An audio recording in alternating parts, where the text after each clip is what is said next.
problems are systemic. Sure. It's rarely, it maybe one person is kind of, we see it in one person at the time, but usually we all of a sudden we see it happening all around.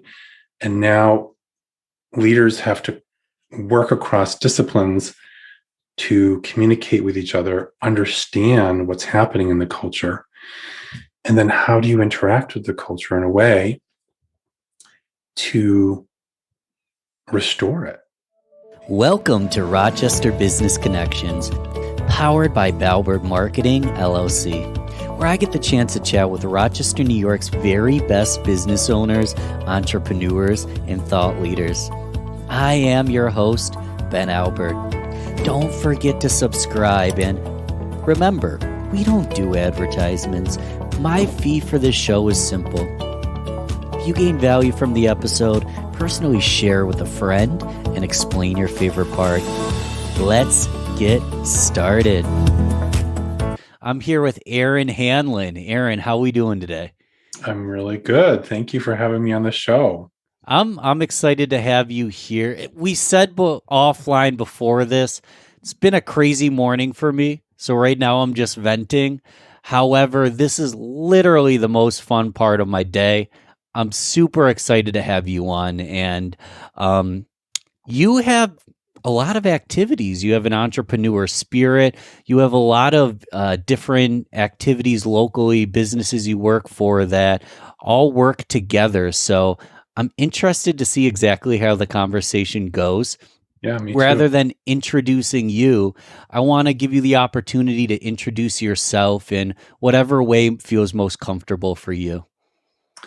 Yeah, so I guess I would introduce myself as Eran Hanlon. I wouldn't say I'm a Rochesterian, as I was born in New England, moved here in 2010, and have a lot of different intersecting interests that come together, both personally from myself as well as my spouse. So I'm really excited to be here on this platform to kind of have an opportunity to talk about kind of what's the central kind of mindset for myself and what kind of propels and motivates and creates a lens in which I understand the world and interact with the world. I love it. And I love higher level. We'll dive as deep, peel back as many layers as we can. I know you work for Highland Hospital. You put on events at MUCCC, the Performing Arts Center. You mentioned you and your spouse have a horse farm. Where should we begin? I think horse farm is something that stands out to me. So let's talk about horses. Tell us about that business. So to be honest with you, it is not necessarily a passion of mine. I grew up with, my family, and my mom was into horses and into dance. And so I was the youngest of three boys, and really, in many ways, was very gender fluid. So I aligned very much with my mother and was like, okay, I'm going to do this horse thing. And I was terrible. I got bucked off. All the time they would step on my feet and I would be in pain and screaming.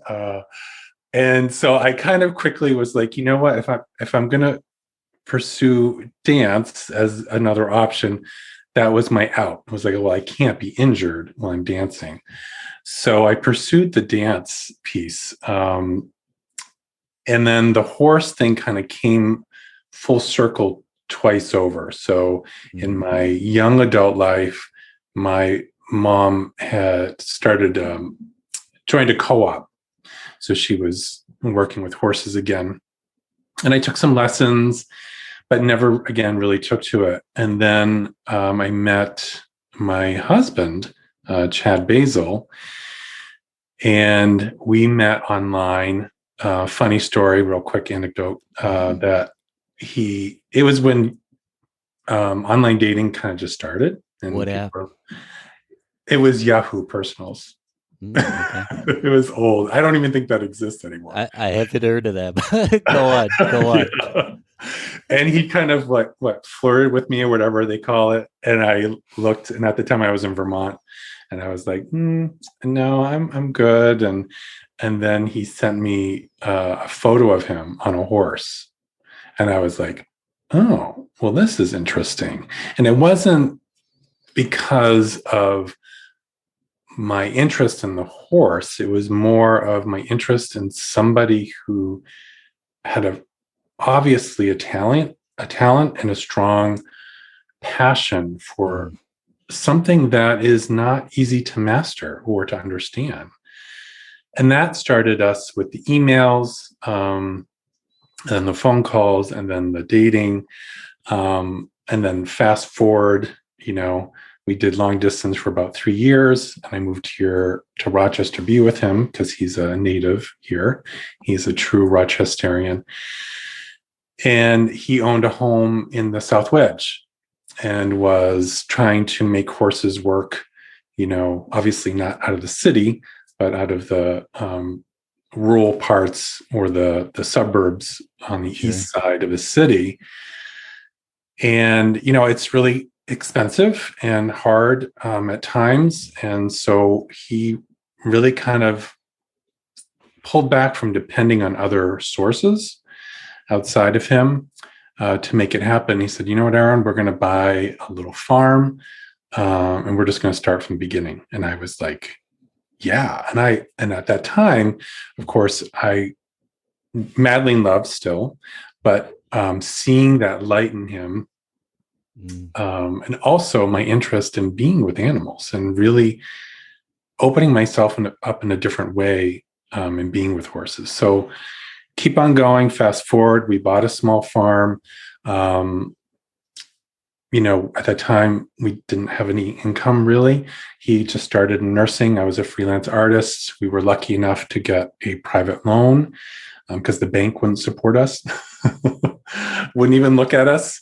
And here we are at Croft Hollow, which is in technically Penfield, but Webster address.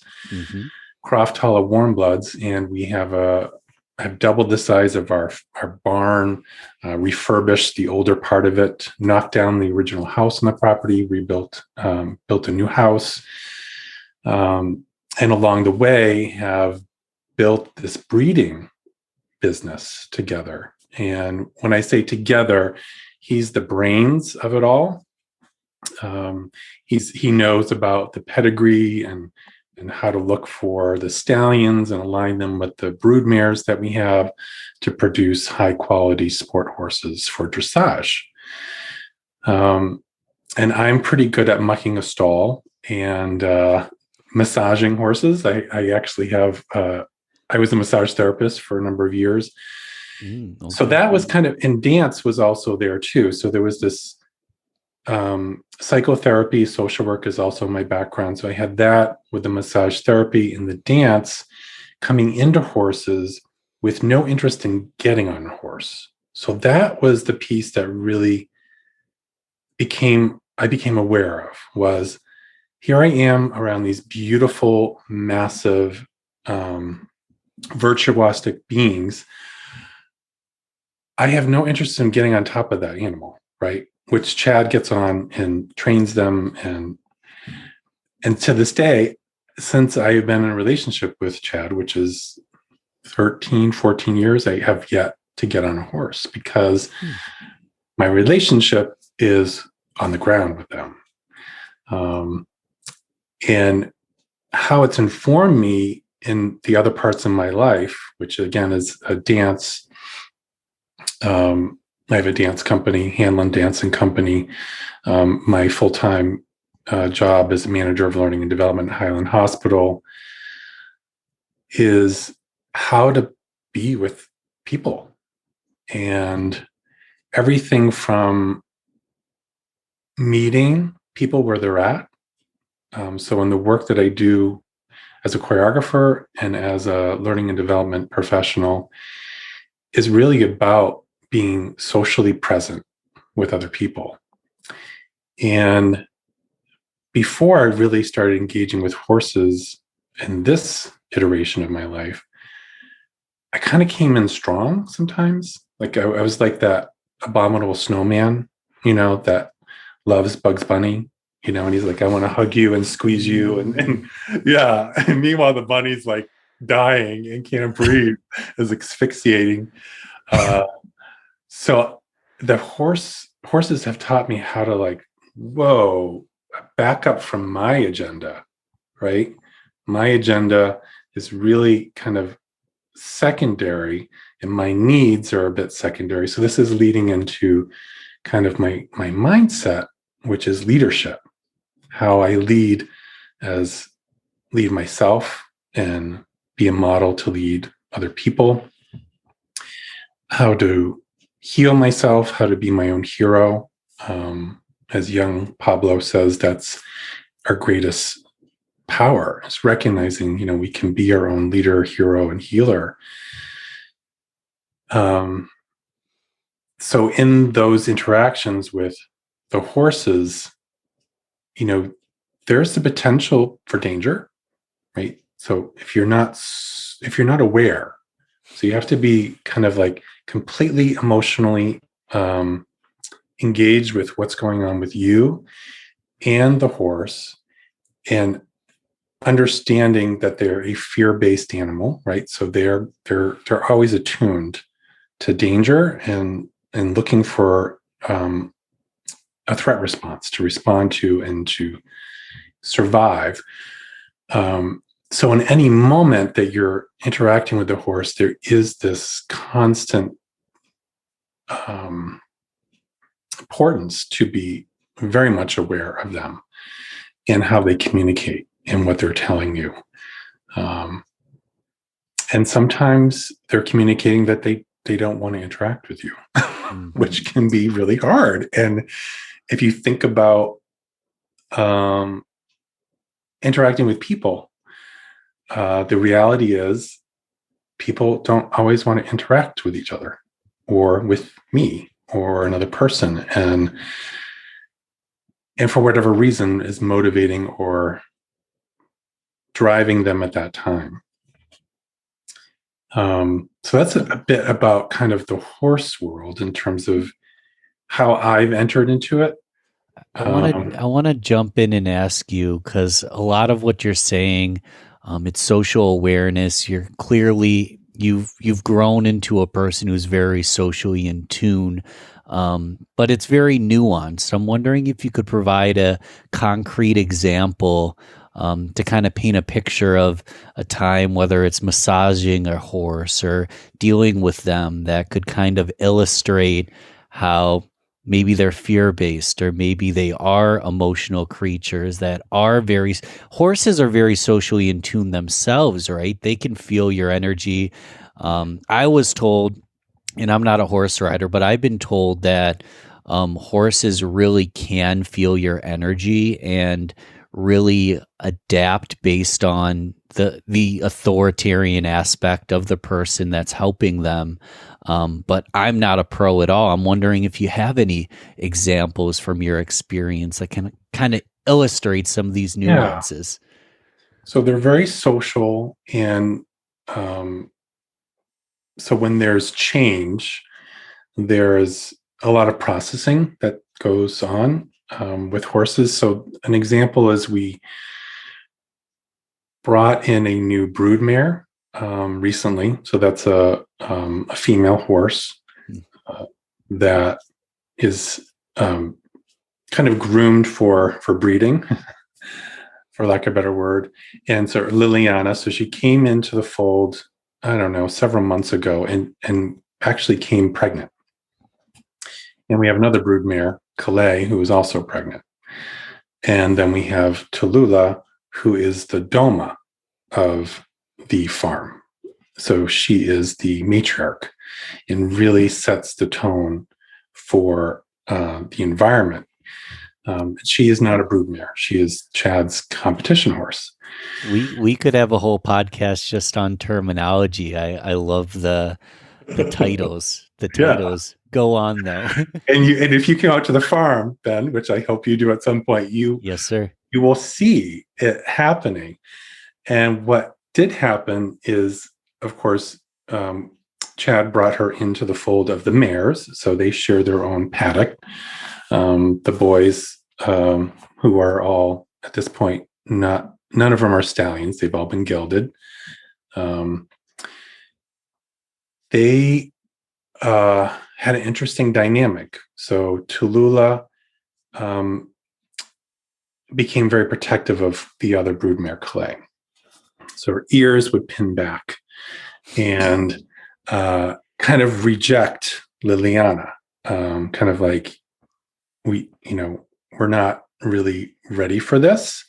Not sure about who you are and what's happening. And so now I think we're 2 or 3 months in. So that's kind of day one. Today, you'll go out and you will see now them all massaging each other. So they kind of head, and they kind of use their mouth to massage their backs. If you can imagine this. Yeah. Yet there is still a sensitivity to the dynamic between the original two horses. So at any point in time, if there is a disruption or a sense of unsettledness, they kind of revert again to the pinning of the ear and kind of letting Liliana know, like, go away. But that's progress. Like, that's progress socially in terms of them starting to adapt and integrate into each other. So me, in the midst of this, as a human, I observe it behind a fence, but then I go in to the paddock with them as a herd, to interact with them, to clean them. A lot of times, the udders on female horses, they get dirty, and so you got to clean them. And they enjoy it. They actually love the feeling of being massaged and cleaned in that area.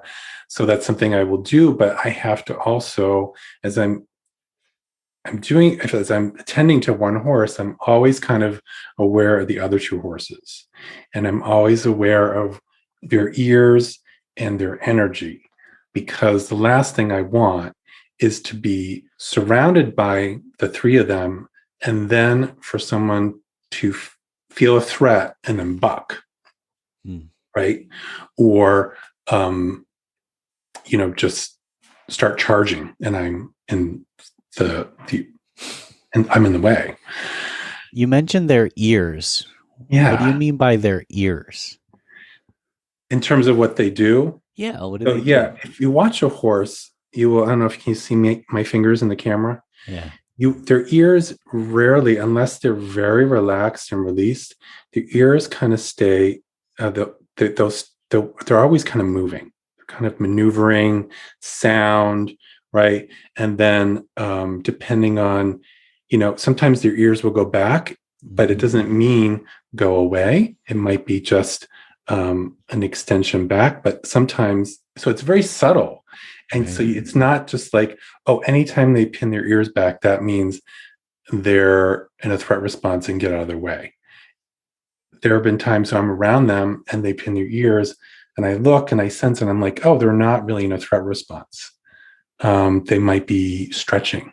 Right? So when they stretch their neck, your ears might go back. So that complexity, right? It really relates to, is that a good example? Does that help? Yeah, it's great. Yeah. So imagine now, you're with somebody virtually or physically. And I come in with my agenda, right? And my energy, without really kind of opening myself up to the energies of the social realm, right? The collective.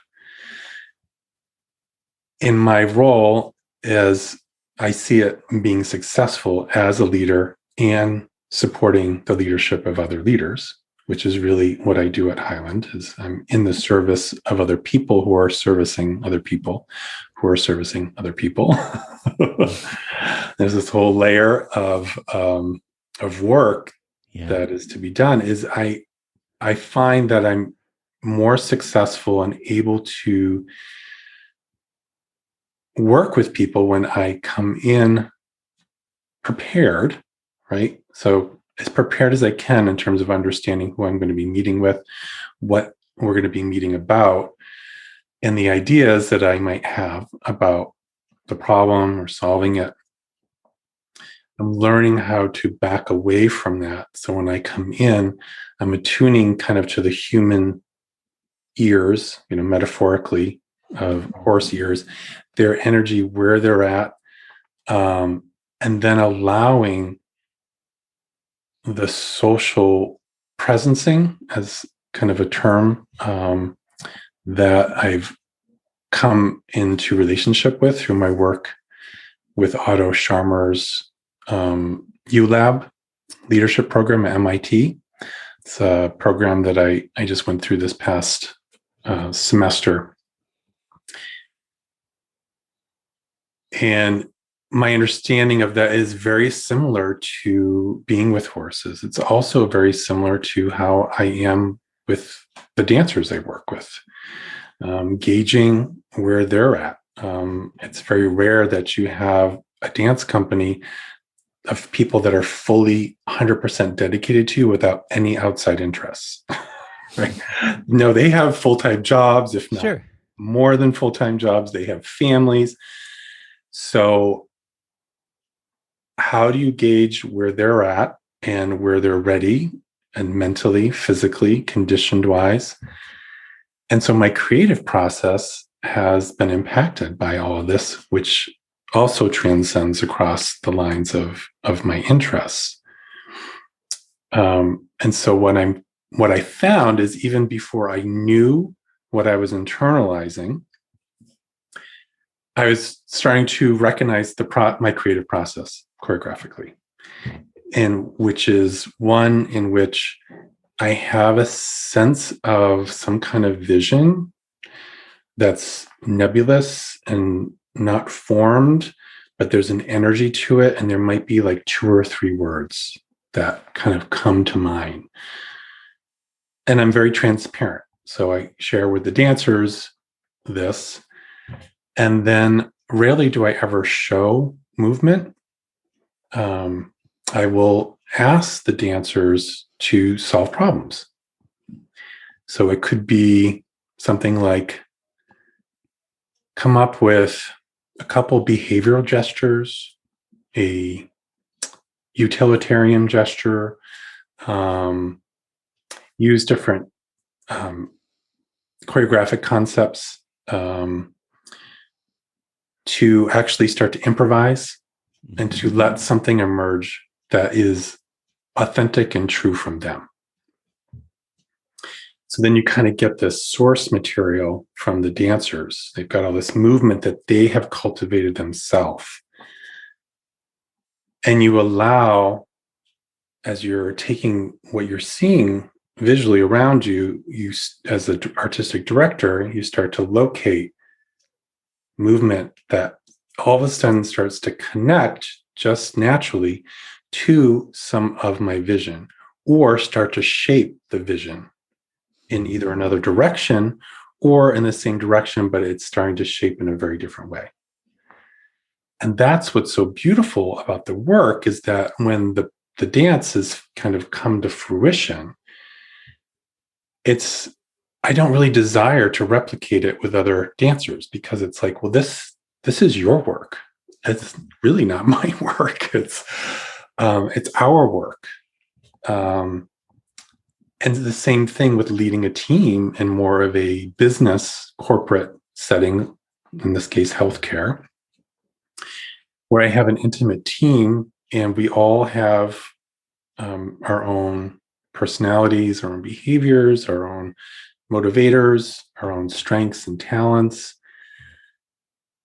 And so it's very similar to being an artistic director, where I step back to really understand and see what are the talents of the people I'm working with, what are their strengths, what are their affinities, are they aligned is the work they're doing aligned with those? And in this case, I was very fortunate that I came into a team where there was already an existing person who was strongly aligned, it remains so. And then I was able to hire somebody.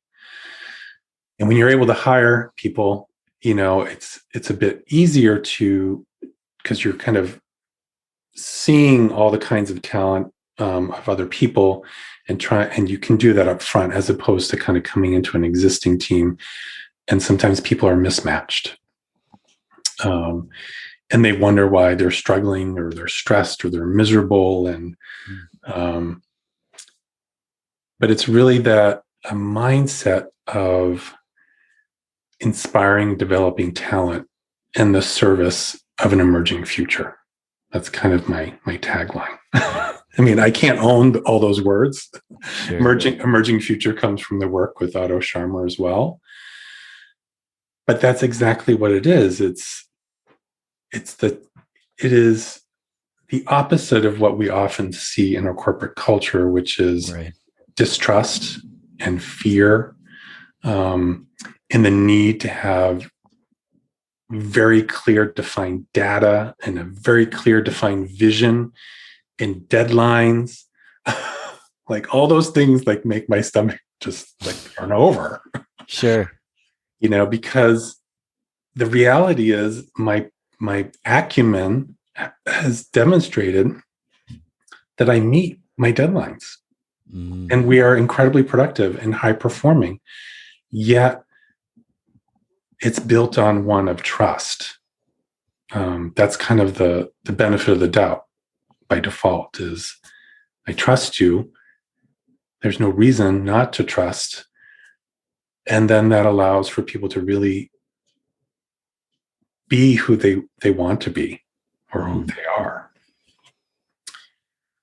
So that's a kind of a long story short in terms of tying those together. But that intersection is always there. So they all intersect, and it's taking the talents and the skills and the creative elements of multiple people, bringing them together to create art, to accomplish things that are way better than if you just regimented your tasks. I mean, a lot of people talk about, and I'm going to just ad lib a little bit, a lot of people talk about SMART goals, which are good. You want specific, measurable, actionable goals that you can reach. You watch The Biggest Loser. I don't know the stat, but something like 90% or more of the people that lose weight on The Biggest Loser end up putting the weight back on. So the question I ask is, am I trying to lose weight, or am I trying to be healthy? Am I trying to impress someone, or am I trying to do something creatively inspiring? Am I measuring myself based on financial success, or am I measuring myself based on my fulfillment in the moment and my fulfillment with my work, and with the assumption that if I feel fulfilled, I'll show up better and things like financial success will come towards me. I'm wondering, because a lot of this is nuance and higher level, where's the balance between the two? I mean, when you're with your dancers, is it 100% improv, or are you creating something that you're going to perform in its entirety, or your live performances improvised? I mean, how do you find the balance between being in the moment and doing what's right, in terms of bringing everyone's talent into play, but keeping it organized and keeping it measurable, so at the end of the day, there's something to show for it? Yeah. Does that make sense? Is there a way to find the balance? Completely. And my mother is an artist, and my father is an engineer. And I feel like I've adopted both of those. It's a good combo. Genetics. Yeah. And so I am very organized, and I plan, but I don't hold to my plans. That's the thing that I've learned. So when I say I don't hold, that's very definitive. Yeah. I've learned not to hold onto the plan. The plan is more for me in terms of a backup, right? It's kind of the feeling of, oh my gosh, if no one's engaged and people are just shut down, at least I can drive my agenda. So I come in with the 2 or 3 words that are part of my vision. I come in with very specific problems to align with those, very much like I do in my work in organizational learning development at Highland, where I come in and I have maybe a problem that we need to solve from the organization, or there's a need in the organization, and I come up with kind of a preliminary plan, but then I do focus groups, we do surveys, we interview, we get anecdotal information, and my kind of thought and my plan is, again, I don't hold to it. It starts to shift and shape. And again, sometimes it goes in a very different trajectory. Mm-hmm. I use project management in everything I do. So I have my own journaling process for choreographic projects. I use OneNote at work. It's a collaborative platform. With Microsoft Office, you can have shared files with people, and it's awesome because it's real timed. Do you use OneNote? I don't. I don't personally, but I've heard really great things. I've heard rave reviews. So you and I could be in OneNote at the same time. Yeah. And you could be typing in, and I could be typing in. There's no save button. It just updates. It's just organic. Magic. Yeah. And so that magic technology is definitely a part of the process. Helps to really kind of hold the history. It's like a I'm trying to think of the word, folks who are capture history, or they are watching, they're anthropologists and they're watching cultures and they're documenting behaviors, using technology and other systems to kind of do that for me. Because when you're doing a lot of different things, like that's my brain, are those technologies and those systems. And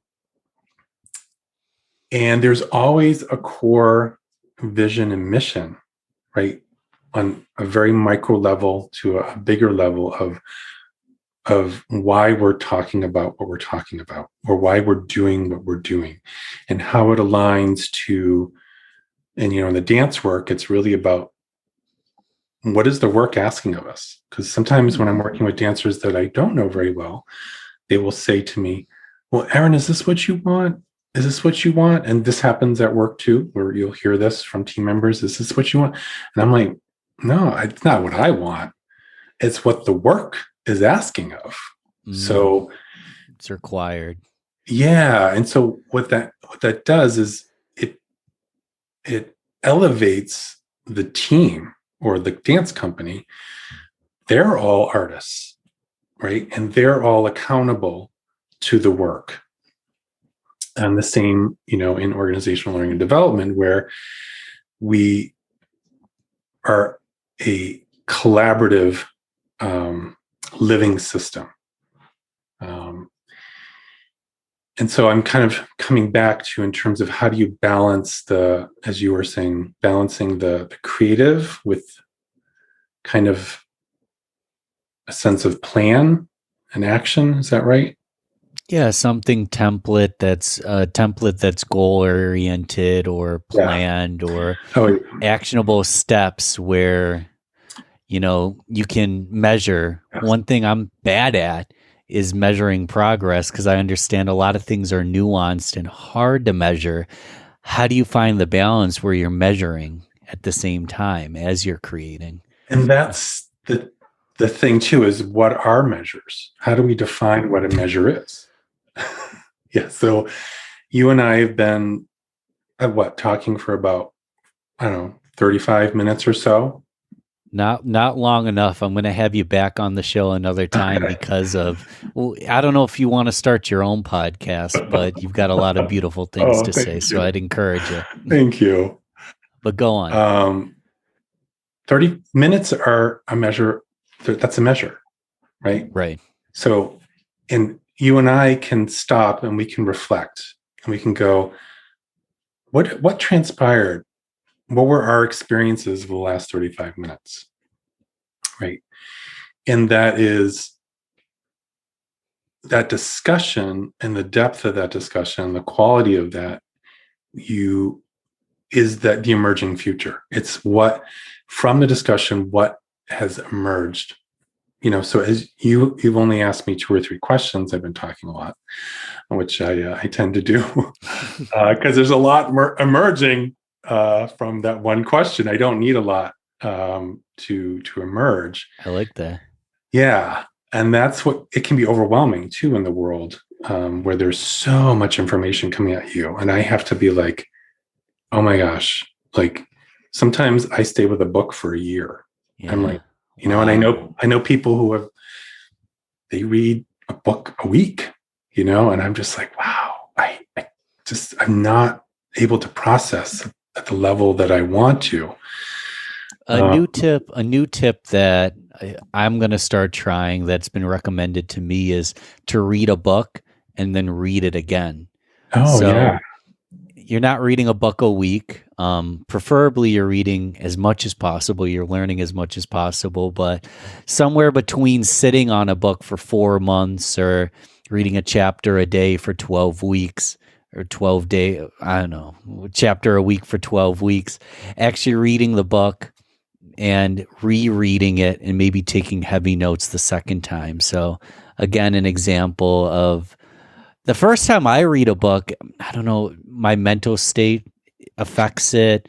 A lot of things affect it, and sometimes I just blur over entire chapters, and then you reread it and you gain more insight sitting with it longer. Yes. As you're talking, and again, this is not my language. This is Otto Scharmer's language.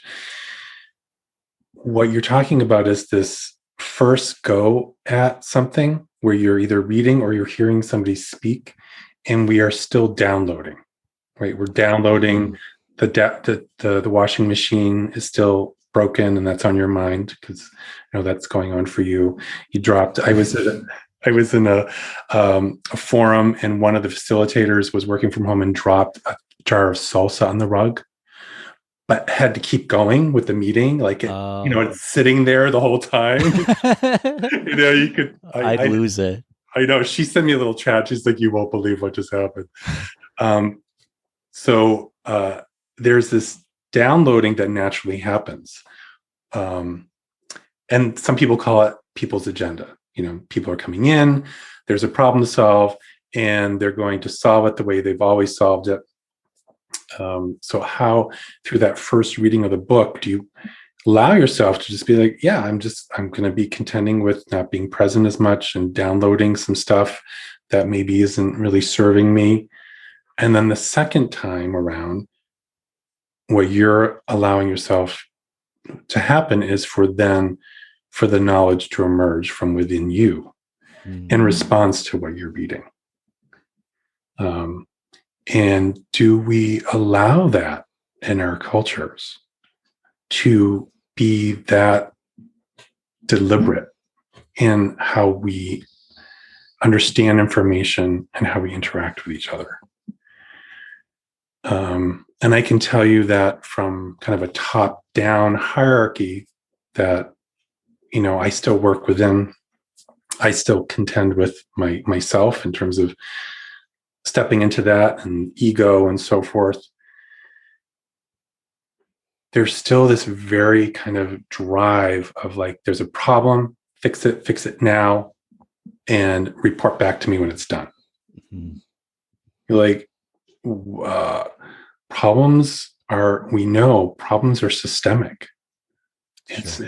It's rarely, it maybe one person is kind of, we see it in one person at the time, but usually all of a sudden we see it happening all around. And now leaders have to work across disciplines to communicate with each other, understand what's happening in the culture, and then how do you interact with the culture in a way to restore it.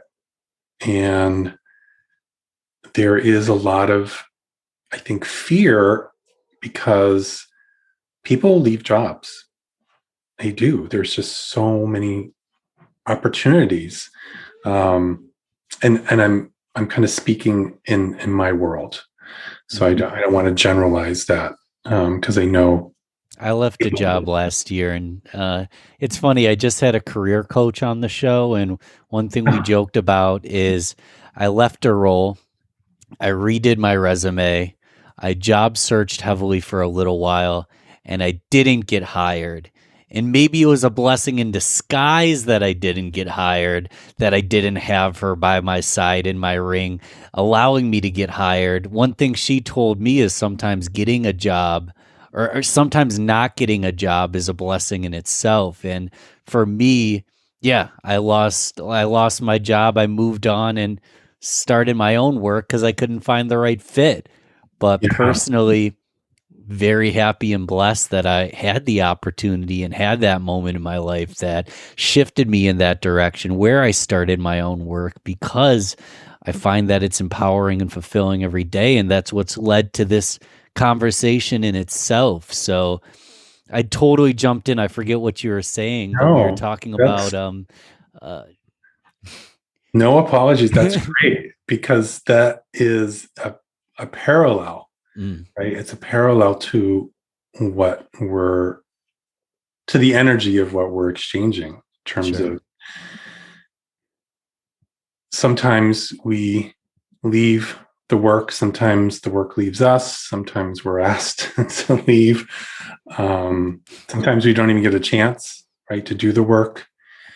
And what we know, at least, especially in healthcare, it's such a volatile time where we've got this, this pandemic, and now we're coming off of a surge, which we would have had just normally because of the winter.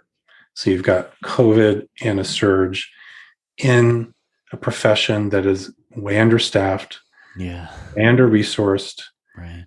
Underpaid, and I can say undervalued, which is a needle that changes pretty quickly. So when when COVID initially happened, it was healthcare heroes. Healthcare workers are our heroes. And I can say this because my husband's also a nurse and works in healthcare. And so I get the temperature, his perception of the temperature on the front line. And he said, Eran, it's like a war. It just feels horrible. We're starting to let visitors in, but we couldn't let visitors in. I mean, imagine, your loved one is in a hospital and you cannot be by their side. That healthcare provider is no longer a hero. They are in the way of me and my spouse. And so that needle of value or perception of value changes so rapidly depending on the motives of where the person is coming from. And how do you tell somebody that it's in their best interests and it's in their loved one's best interests in terms of contamination and infection, Right. but it does not address the emotional need, spiritual need to be with that person. So it is a challenging time for our healthcare professions. And I'm not going to get into how to solve that because it's big. It's probably bigger than I am right now. And I try to maintain a focus of what I can do to make an impact in supporting the work that they do and supporting the leaders that support them. Sorry, my husband's snow blowing. Oh, I heard that. It's okay. It's okay. It's one thing I love about podcasts is we're diving into the reality. There's snow blowers. We're at home. I've got a cheesy green screen. Um, my dog was barking a moment ago. Don't know if that picked up, but it's all part of the Yeah, fun. I've got my dog over here.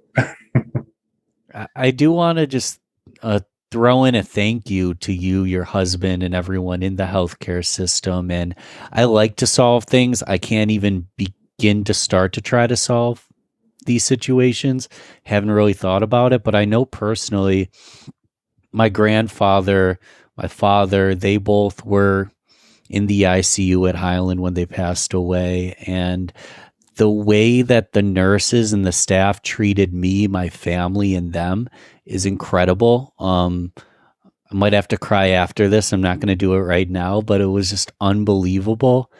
And now they need to make a leadership responsibility decision that me and the 7 members of my family that were there when my grandpa was there, we can't all be in the waiting room.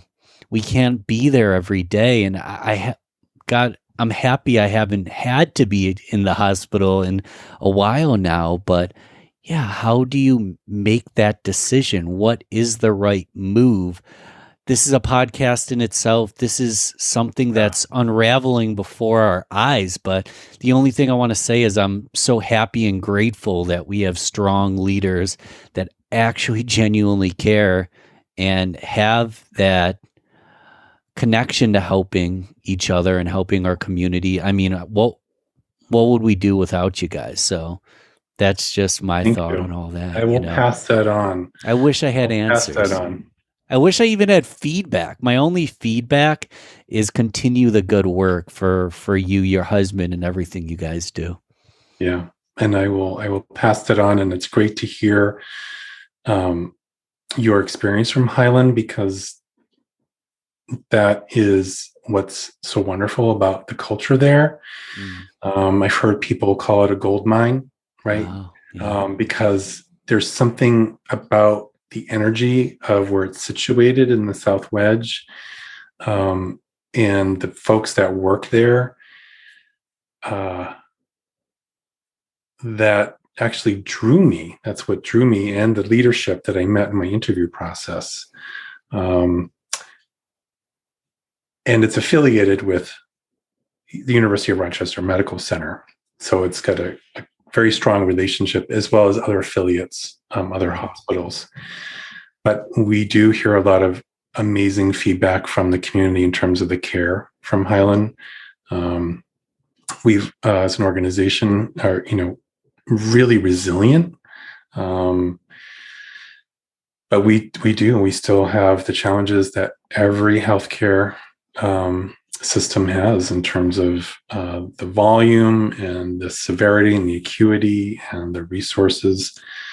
And I don't want to put myself out of any other areas of industries, but there's so much reward in working in healthcare. And I've worked outside of healthcare too. And I can say, I haven't done any global research on it, but what's so unique about healthcare is everyone's there because they want to make a difference in someone's life. They want to either help them to care for themselves. They want to heal them, kind of show them these are things that you can do to heal, prepare them, and be with them when they're getting ready to die. And I think that's the piece, as you were talking, Ben, that is really coming to fruition with COVID, and then these limits of being able to be with people in their times of death, is really understanding what is death, and are we as a culture prepared for death. How do we kind of go into that space? And like you said, that's another podcast, another thesis that we could talk about. Sure. And I've heard seasoned healthcare professionals say there are worse things than dying. And I'm like, when I first heard that, I was like, what do you mean? And then they talk about the experiences of families not being able to be together, or families being so unprepared for death that it spirals the dynamics in the families out, and people start to fall out of relationships with each other. And so I do invite more and more opportunity in my life and it comes through in my artistic work. If you ever have an opportunity to see some of my work or talk to people who have seen it, they'll often say that Eran explores a darker side, and sometimes death. And it's interesting because when I'm in the work, I'm exploring and celebrating life. So there's that paradox that death and life are pretty intertwined. So with that being said, yeah, I close my statement. The paradox of life. I encourage you. I don't know if you have a blog or you're going to start a podcast, but I encourage you to continue to speak out. I love talking to you. I'm going to have you back on. For sake of time, I want to go to the rapid fire round. Yeah. Simple, sweet, easy, either or, fill in the blank. Fun questions so we can know Eran on a personal level. What about favorite ice cream flavor? Mocha chip. Mocha chip. So you're a coffee person, coffee or tea?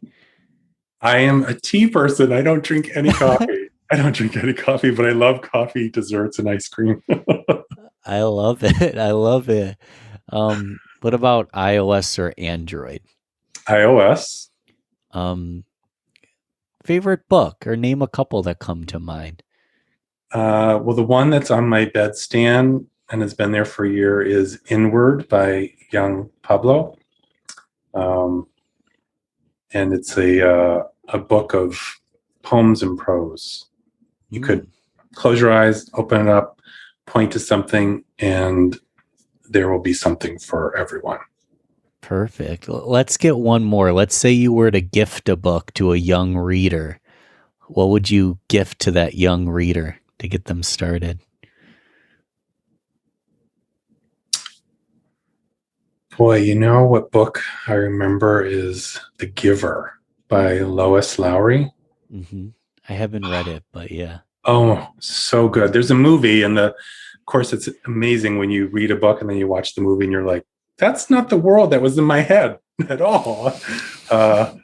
It's a very powerful book. And I think it's a young adult. It's considered young adult. So The Giver. The Giver. And Eran, how do we stay in touch with you? Whether it's a website, social media, email, phone number. We want to learn more. We want to make a friend. We want to support you. What should we do? Where should we go? LinkedIn is the best. I don't tweet. I don't do Instagram. I have a Facebook. You don't tweet angry things about our current societal situation 5 times a day? No. So LinkedIn, I'm not as impressive or sophisticated with social media, but sure. I'm actually engaged more with LinkedIn these days, reading a lot of what people are posting. That's how through Bob Whipple. You interviewed Bob Whipple. Bob's great. Yeah, he is. He's amazing.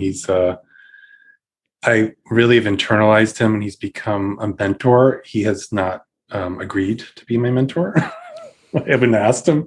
I just have really connected with him, and he's got an amazing blog too, which I get posts, just incredible knowledge. So that led me to meet you and see you on LinkedIn and to see your interview with him.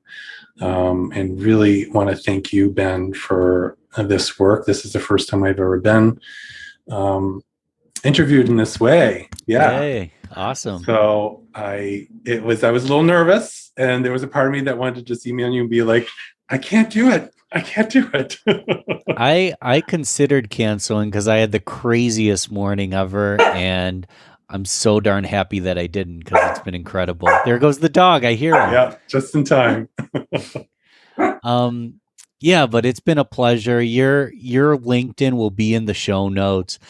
Everybody, I interviewed Bob Whipple, the trust ambassador. Look up that podcast episode. It's great. And I cut us short because we could do a Joe Rogan 5-hour podcast on this stuff. We'll have to do another one.